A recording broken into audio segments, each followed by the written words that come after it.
Bismillahirrahmanirrahim. Assalamualaikum warahmatullahi wabarakatuh.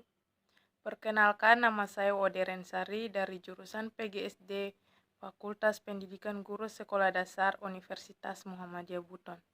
Di video kali ini saya akan menjelaskan tentang strategi pembelajaran menulis. Menulis adalah melahirkan pikiran atau gagasan seperti mengarang, membuat surat dengan tulisan Kamus Besar Bahasa Indonesia.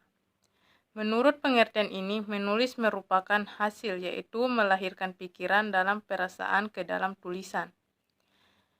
Langkah-langkah pembelajaran menulis permulaan antara lain: yang pertama, pengenalan huruf; kedua, latihan. Metode dan pembelajaran menulis. Yang pertama, metode eja, yaitu menulis huruf lepas, merangkaikan huruf lepas menjadi suku kata, merangkaikan suku kata menjadi kata, menyusun kata menjadi kalimat. Yang kedua, metode kata lembaga, itu mengenalkan kata, merangkaikan kata antar suku kata, menguraikan suku atas huruf-hurufnya, menggabungkan huruf menjadi kata. Yang ketiga, metode global. Metode global memulai pengajaran membaca dan menulis.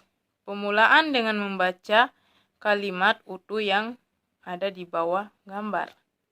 Yang keempat, metode SIS.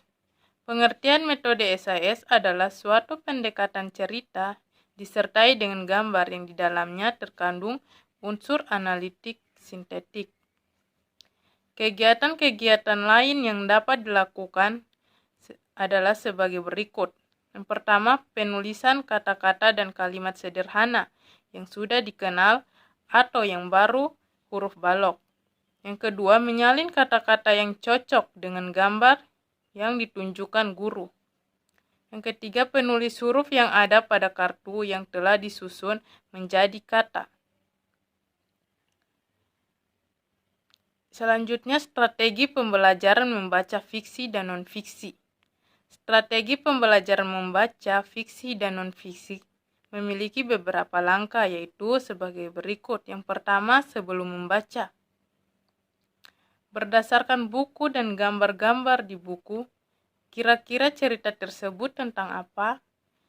Apakah cerita ini nyata atau fantasis? Dari mana saya tahu bila teks ini nyata?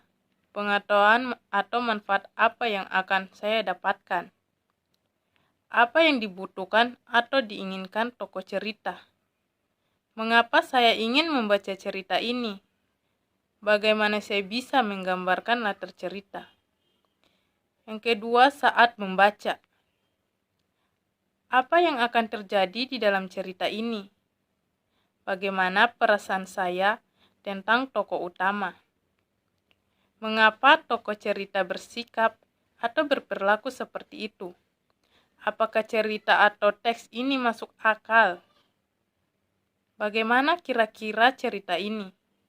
Apakah cerita ini menginginkan saya pada hidup saya sendiri atau orang lain? Yang ketiga, setelah membaca. Bagaimana cerita ini memengaruhi perasaan saya? Apa yang saya sukai atau tidak sukai dari cerita ini? Itu saja yang dapat saya bawakan. Wabillahi taufiq walhidayah. Wassalamualaikum warahmatullahi wabarakatuh.